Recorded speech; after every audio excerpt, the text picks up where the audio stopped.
दो दिल मिल रहे हैं मगर चुपके चुपके, सबको हो रही है खबर मगर चुपके चुपके। नहीं, यहां कोई फिल्मी एपिसोड नहीं रहने वाला है, बात यहां राजनीति की होगी। लेकिन यहां पर बात कुछ ऐसी है कि सब कुछ चुपके चुपके हो रहा है। अखिलेश यादव का वो मुसलमान प्रेम और माफिया अपराधी और मुसलमान नेताओं से प्रेम, जिस पर अब तक तो समाजवादी पार्टी, अखिलेश यादव या उनके पिताजी मुलायम सिंह खुलकर बात करते नजर आ रहे हैं। लेकिन 2022 के विधानसभा चुनाव की तस्वीर अलग है। अखिलेश यादव माफिया मुसलमान प्रत्याशी उतार भी रहे हैं, लेकिन उसकी जाहिरी तौर पर घोषणा करने से बच रहे हैं। नहीं, अखिलेश यादव माफिया मुसलमान या प्रत्याशियों को उतार करके शर्मिंदा हैं, ऐसा कुछ नहीं है। दरअसल वो 2017 का एक सबक है जिसे अखिलेश यादव अक्षरशः मारने की कोशिश कर रहे हैं और दिखावा कर रहे हैं। क्या है वो सबक और क्यों अखिलेश यादव इस बार चुपके चुपके अपनी पार्टी से माफिया मुसलमान नेताओं को, प्रत्याशियों को टिकट दे रहे हैं और उसकी जाहिरी घोषणा से बचते नजर आ रहे हैं। और जब विधानसभा चुनाव में मुद्दों की जगह जाति और धर्म का प्रयोग हो रहा है, जनता उसी पर वोट देने जा रही है, मुद्दे कहीं नेपथ्य में अपना इस्तेमाल ट्रंप कार्ड की तरह किए जाने की बाट चो रहे हैं, तो हम भी कैसे अलग राग अलाप सकते हैं। सो जैसी दुनिया वैसे हम। आइए समझते हैं क्यों लगातार ये लिखा जा रहा है कि 2022 के चुनाव में अखिलेश यादव मुसलमानों से डर रहे हैं, खास करके उनको प्रत्याशी बनाने और उससे भी ज्यादा कहीं उनका प्रचार प्रसार पूरे राज्य में करने से, जो माफिया हैं और ऊपर से मुसलमान हैं। यथोचित अभिवादन स्वीकार करिए। अनुराग मिश्रा की तरफ से आप जनता जंक्शन शो देख रहे हैं। पहले इतिहास याद करते हैं 2017 का, जहां पर पश्चिमी यूपी के पहले चरण में सपा गठबंधन और बसपा ने दोनों ने 7 सीटों पर मुसलमान उम्मीदवारों को टिकट थमाया था और भाजपा के खाते में वो 7 सीटें चुपचाप चली गई थी। वो सीटें मुसलमान बाहुल्य थी उसके बावजूद भी। और इस बार अभी तक ऐसी 8 सीटें हो गई हैं जहां सपा गठबंधन और बसपा दोनों ने मुसलमान उम्मीदवारों को टिकट दिया है। और सपा तो पहले चरण में 13 और अब तक दूसरे चरण में 10 उम्मीदवार मुसलमान उतार चुकी है जिनका आपराधिक बैकग्राउंड तगड़ा है। और विश्लेषक यही मान रहे हैं कि एक बार फिर से कहानी वही 2017 वाली होगी, यानी वोटों का छितराव होगा। इस लिस्ट में अधिकतर नेता प्रदेश में अपराध और शांति भंग के लिए जाने जाते हैं। अब बड़ा प्रश्न उठता है कि मुसलमान बाहुल्य सीटों पर भी जहां ऐसे कम्युनल और कट्टर मुसलमान नेताओं के सामने भारतीय जनता पार्टी के गैर मुसलमान उम्मीदवार जीत जाते हैं, तो कैसे जीत जाते हैं। और कहीं ना कहीं समाजवादी पार्टी को भी अब इस सवाल से डर लगने लगा है, क्योंकि पहले ही चरण से अगर कहा जाए तो विधानसभा चुनाव का माहौल तैयार हो जाता है यूपी में, और कमोबेश उसी माहौल का पूरा जो असर होता है, उसी के तले पूरा का पूरा चुनाव निपट जाता है। नए मुद्दों के लिए स्पेस खत्म हो जाता है। और भाजपा पर हमेशा से आरोप लगता है कि वो हिंदू वोटों का ध्रुवीकरण करती है। योगी आदित्यनाथ का 80-20 वाला बयान भी बड़ा चर्चित किया जाता है। तो इस बात से जाहिर हो जाता है कि भाजपा एक बार फिर से 2017 वाले फॉर्मूले के कॉपीकैट रास्ते पर ही चल रही है और विपक्षियों की चाल भी 2017 वाली ही है। तो रिजल्ट क्या आएगा वो आप अंदाजा लगा सकते हैं। उत्तर प्रदेश में तकरीबन 110 सीटें ऐसी हैं जहां पर मुसलमान वोटर निर्णायक स्थिति में होते हैं, विधायक चुन लेने की स्थिति में होते हैं। और एक लंबे वक्त से सपा और बसपा के बीच लड़ाई चल रही है कि मुसलमान आखिर किसका वोटर है। अब तक इनकी यही लड़ाई रहा करती थी। अब इस लड़ाई में असदुद्दीन ओवैसी भी उतर गए हैं और बाकायदा 100 से ज्यादा सीटों पर अपने प्रत्याशी भी उतार रहे हैं। तो एक तरीके से उन तकरीबन 100 से 110 सीटों पर मुसलमान वोट एक बार फिर से 3 हिस्सों में बंटने जा रहा है। और इसके सबसे ज्यादा नुकसान समाजवादी पार्टी को होगा और इसी के बरक्स सबसे ज्यादा फायदा भारतीय जनता पार्टी को होगा। इसीलिए अखिलेश यादव का यह फॉर्मूला है कि पश्चिमी उत्तर प्रदेश में इन सीटों पर ऐसे मुसलमान नेता उतारे तो जाएं, उम्मीदवार उतारे तो जाएं, और वोट भी अगर कमा सके तो कमाएं, लेकिन इसकी खबर पूरे उत्तर प्रदेश में समाजवादी पार्टी की तरफ से ना पहुंचे, जिससे कि एक बार फिर से भारतीय जनता पार्टी सपा को मुसलमानों की पार्टी घोषित करते हुए बाकी प्रदेश में हिंदू वोटों का ध्रुवीकरण कर ले और उन इलाकों में भी ध्रुवीकरण कर ले जहां पर मुसलमान बाहुल्य है और सीट निकल करके चली जाए। 2017 में हमने देखा है कि पहले चरण में अधिकतर ऐसी सीटें थी जहां पर मुसलमान बाहुल्यता थी, लेकिन फिर भी 53 सीटें भारतीय जनता पार्टी ने जीतते हुए लगभग पश्चिमी उत्तर प्रदेश के पहले चरण में क्लीन स्वीप कर दिया था। अब देखते हैं उत्तर प्रदेश में 10 फरवरी को पहले चरण में 58 सीटों पर होने वाले चुनाव के लिए समाजवादी पार्टी और लोक दल के गठबंधन ने 13 उम्मीदवारों को टिकट दिया है और बहुजन समाज पार्टी ने उससे भी ज्यादा 17 मुस्लिम प्रत्याशियों को टिकट दिया है, जिनमें से अधिकतर वांछित अपराधी हैं। तथ्य यह भी है कि पश्चिमी यूपी में मुसलमानों की आबादी काफी है, इसी का ये लोग भरोसा अपनाते हैं। यानी सपा रालोद ने पहले चरण में तकरीबन 22% टिकट मुसलमानों की दिया है और बसपा ने तकरीबन 29%। और चुनाव आयोग की नियमावली के खिलाफ जाते हुए समाजवादी पार्टी आधिकारिक रूप से इसका ऐलान तक नहीं कर रही है। और इसकी वजह समझें कि दोनों पार्टियां, खास करके सपा गठबंधन के लिए माना जा रहा है कि अगर ऐसी स्थिति में मुसलमान वोट बैंक और बीएसपी, दोनों मुसलमान वोट बैंक जो है वो सपा और बसपा में विभाजित हुए, तो इसका सीधा फायदा भाजपा के उम्मीदवार को मिलेगा इन इलाकों में।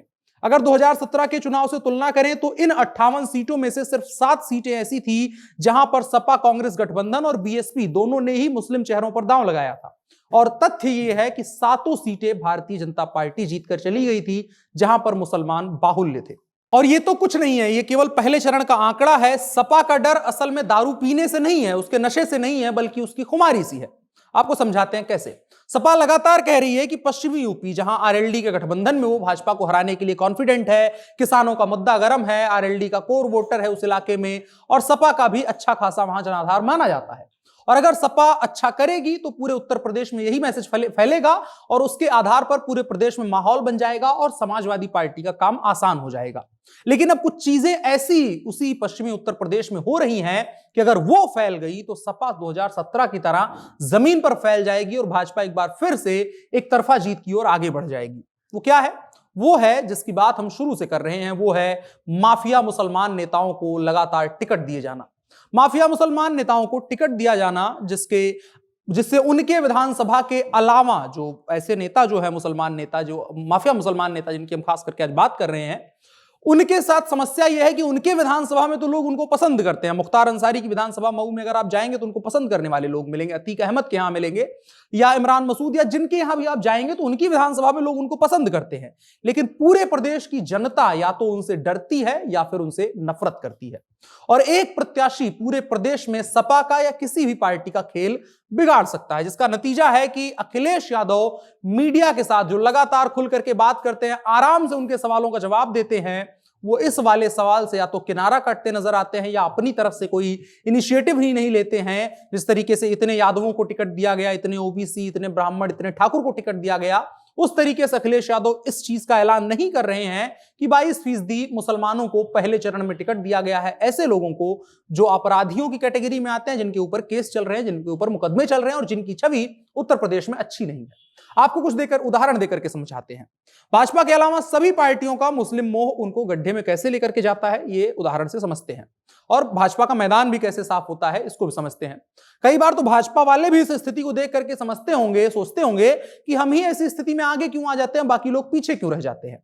खैर, ये तो मीम था, लेकिन कमोबेश ये मीम उत्तर प्रदेश में भाजपा के पश्चिमी उत्तर प्रदेश में मुस्लिम बाहुल्य सीटों पर जीतने वाले गैर मुस्लिम कैंडिडेटों की सच्चाई है। और उनको लगता होगा कि हाँ यार, यही तो हमारी सच्चाई है कि हम लगने के लिए तो सबसे पीछे लग रहे होते हैं, लेकिन जब परिणाम आते हैं तो हम सबसे आगे क्यों चले जाते हैं और सबसे मजबूत कैंडिडेट पीछे क्यों रह जाते हैं। इसमें उदाहरण के लिए तमाम नाम है। इमरान मसूद का उदाहरण हम आगे लेकर के बात करेंगे कि किस तरीके से एक बार सपा में आए, हाइप बना कि इमरान मसूद अच्छे खासे ढंग से मजबूत प्रत्याशी के तौर पर लड़ेंगे और अचानक से उनको टिकट नहीं मिला और उन्होंने तक ये कह दिया कि हम सपा के सच्चे सिपाही हैं, चुनाव लड़ेंगे नहीं लड़वाएंगे।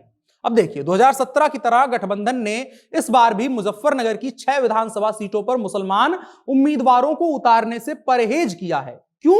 क्योंकि अभी भी यहां से 2013 के दंगों का भूत गया नहीं है और भाजपा उसको लगातार जागृत किए जा रही है।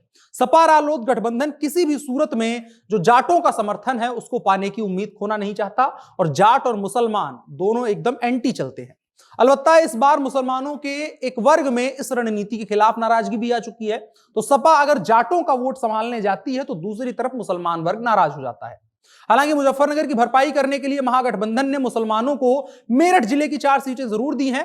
कैराना से नाहिद हसन को उम्मीदवार बनाया है, लेकिन कैराना से नाहिद हसन को उम्मीदवार बनाना सपा के लिए अपने ही पैर में कुल्हाड़ी मारना एकदम साबित हो गया। और इस मसले को भाजपा ने इस तरीके से उछाला है कि कांग्रेस से सपा में आए विवादित मुस्लिम नेता इमरान मसूद की उम्मीदों पर अखिलेश यादव को पानी फेरना पड़ा। चंद रोज पहले भाजपा से नाता तोड़ करके और ऐसे नेताओं को शामिल करवाने पर खुश होने वाली सपा अब इमरान मसूद और नाहिद हसन जैसे नेताओं को अपने आप में शामिल करवा करके अपनी तरफ से बड़ा चेहरा घोषित करने के बाद अब चेहरे पर चिंता की लकीरें लिए फिर रही है, जिसे अखिलेश यादव लगातार छुपाने की कोशिश तो कर रहे हैं लेकिन छुप नहीं रहा है। बड़ा सवाल लगातार बनता जा रहा है कि अब अखिलेश यादव, जो अभी 10 दिन पहले अगर हम अखिलेश यादव की कैंपेन देखें, पूरा समाजवादी पार्टी का कैंपेन देखें, गठबंधन का कैंपेन देखें, तो उधर पूरी खुशी थी, पूरा माहौल बना हुआ था कि हमने भारतीय जनता पार्टी को उसी तरीके से घेरना शुरू कर दिया है, ओबीसी वोट वर्ग को अपनी तरफ खिसकाना शुरू कर दिया। लेकिन जैसे जैसे बात आगे बढ़ी और जैसे जैसे पहले और दूसरे चरण के उम्मीदवारों की तस्वीर साफ होती गई, वैसे वैसे समाजवादी पार्टी एक बार फिर से धर्म संकट में फंस गई है कि पश्चिमी उत्तर प्रदेश में जिन सीटों पर मुसलमान बाहुल्य आबादी है, जहां पर मुसलमान बाहुल्य वोटर हैं, वहां पर मुसलमान प्रत्याशियों को तो उतार दें, लेकिन उसके बाद जो आसपास की जो सीटें होंगी, वहां पर जो जाट बाहुल्य सीटें हैं, उसके अलावा जातियों की बाहुल्यता की सीटें हैं, उन पर इनको हार देखनी पड़ेगी। और उसके अलावा जो सपा लगातार कह रही थी कि पहले दूसरे चरण का मैसेज पूरे उत्तर प्रदेश में जाएगा, किसानों का मुद्दा पूरे उत्तर प्रदेश में जाएगा पहले दूसरे चरण के आधार पर, और फिर उसके बाद भाजपा के खिलाफ माहौल बन जाएगा। अब एक तरीके से वही तस्वीर उल्टी नजर आ रही है कि अखिलेश यादव के ऊपर धर्म संकट आ गया है कि मुसलमान नेताओं को अपने साथ में लें या ना लें। लेते हैं तो उनको गैर मुस्लिमों का विरोध झेलना पड़ेगा, और अगर नहीं लेते हैं तो कुछ तो आ जाएंगे गैर मुस्लिम, लेकिन मुसलमान पूरी तरह से खिसक जाएंगे, वो बसपा या कहीं और चले जाएंगे। तो अखिलेश यादव इस वक्त धर्म संकट में है। और कार्यक्रम की शुरुआत गाने से की थी, तो रस्मन गाने के साथ ही खत्म करते हैं। अखिलेश यादव कुछ ऐसा ही कह रहे होंगे कि बताना भी नहीं आता, छुपाना भी नहीं आता, हमें तुमसे मोहब्बत है, जताना भी नहीं आता। और यही वजह है कि सपा अब आधिकारिक तौर पर उम्मीदवारों की सूची की भी घोषणा नहीं कर रही है। रविवार को अखिलेश यादव की पार्टी ने दूसरे चरण के लिए 10 मुसलमान उम्मीदवारों और तीसरे चरण के लिए अभी तक 1 मुसलमान उम्मीदवार पर बयान जारी किया है। ये सभी उम्मीदवार आपराधिक मामलों का सामना कर रहे हैं, कुछ जेल में है, कुछ बाहर हैं। और चुनाव आयोग की नियमों का जो नियमावली है, उसके हिसाब से तो सार्वजनिक करना जरूरी है, लेकिन अखिलेश यादव उन नियमों की अनदेखी करते हुए इनका नाम सार्वजनिक नहीं कर रहे हैं, लिस्ट नहीं जारी कर रहे हैं। सोचना तो बनता है कि अखिलेश यादव करें तो करें क्या, उलझ कैसे गए हैं। जो आज 10 दिनों पहले उत्तर प्रदेश में बड़ा अंतर बनाने की बात कर रहे थे और 17 के मुकाबले 22 में एक अलग ढंग से सरकार बनाने की बात कर रहे थे, आज अखिलेश यादव अपने उम्मीदवारों का नाम जाहिर तौर पर ऐलान करने से डर रहे हैं। कैसे निकलेंगे अखिलेश यादव इस धर्म संकट से, कमेंट बॉक्स में आप बताइए। हम भी समझने की कोशिश करते हैं और अखिलेश यादव तो समझ ही रहे होंगे। बड़ी खबर में इतना ही। अब बढ़ चलते हैं कार्यक्रम के अगले हिस्से की तरफ, जो है इन शॉर्ट। पंजाब में भारतीय जनता पार्टी और अमरिंदर सिंह में गठबंधन हो गया है, दोनों की सीटों का बंटवारा हो गया है। भाजपा 65 पर, पीएलसी 37 पर चुनाव लड़ेगी और बाकी 15 सीटों पर सुखदेव सिंह ढींगासा की पार्टी संयुक्त अकाली दल के उम्मीदवार उतरेंगे। माना जा रहा था कि पूरी तरह से अकाली विचारधारा वाले लोग भाजपा को बाइकआउट करेंगे, लेकिन कुछ लोग जो हैं वो साथ में आ रहे हैं। भाजपा अध्यक्ष जेपी नड्डा ने प्रेस कॉन्फ्रेंस करके गठबंधन की घोषणा करी। उन्होंने कहा कि पंजाब में सुरक्षा का मुद्दा बहुत अहम है, ये चुनाव आने वाली पीढ़ियों को सुरक्षित करने का चुनाव है। पंजाब में एनडीए गठबंधन जीतने का मतलब है कि पंजाब में माफिया राज खत्म हो जाएगा। इसके अलावा एक खबर कांग्रेस से। कांग्रेस ने उत्तर प्रदेश के पहले चरण के चुनाव के लिए 30 स्टार प्रचारकों की लिस्ट जारी करी है। इस लिस्ट में पार्टी अध्यक्षा सोनिया गांधी, पूर्व प्रधानमंत्री मनमोहन सिंह, राहुल गांधी, प्रियंका गांधी, गुलाम नबी आजाद, राजस्थान के मुख्यमंत्री अशोक गहलोत, छत्तीसगढ़ के मुख्यमंत्री भूपेश बघेल और सचिन पायलट जैसे नेताओं के नाम शामिल हैं। ध्यान देने वाली बात है, इन तमाम नामों में उत्तर प्रदेश का एक भी बड़ा नेता नहीं शामिल है और इसके आधार पर कांग्रेस चाहती है कि उत्तर प्रदेश विधानसभा चुनाव में वो कोई अच्छा प्रदर्शन कर ले जाएं। कैसे होगा मुमकिन? खैर, बढ़ चलते हैं भारतीय जनता पार्टी की तरफ। भाजपा के राष्ट्रीय प्रवक्ता संबित पात्रा ने आज लखनऊ में प्रेस कॉन्फ्रेंस की। इस दौरान उन्होंने एक बार फिर से अखिलेश यादव के ऊपर हमला बोला है और पोलराइजेशन की जितनी भी कोशिश कर सकते हैं वो कर दी है। उन्होंने कहा कि एक तरफ जहां पूरा देश उत्तर प्रदेश का स्थापना दिवस मना रहा है, वहीं अखिलेश यादव एक साक्षात्कार में यह कह रहे हैं कि पाकिस्तान भारत का दुश्मन नहीं है। यह शर्मनाक है। संबित पात्रा ने इसके आगे और कहा कि जिन्ना से जो प्रेम करे वो पाकिस्तान से प्रेम को कैसे इनकार कर सकता है। अखिलेश यादव को अपने इस बयान पर माफी मांगनी चाहिए। इसके अलावा एक खबर शेयर बाजार से, जो कि बहुत बुरी है। शेयर बाजार के लिए आज का दिन बहुत बुरा साबित हुआ है। बता दें, केंद्रीय बजट से पहले ही शेयर बाजार में बड़ी गिरावट दर्ज की गई है, जिसके बाद बजट को लेकर के भी सवाल खड़े हो रहे हैं। दरअसल सेंसेक्स में 1751 से अधिक की गिरावट देखी गई। ये बाजार लगातार 5वें दिन गिर रहा है। फिलहाल मार्केट 5,07,842 पर ट्रेड कर रहा है। बता दें, बाजार खुलने के समय सेंसेक्स आज 5,08,619 अंक पर खुला। इसके बाद लगातार गिरावट का दौर अभी भी जारी है।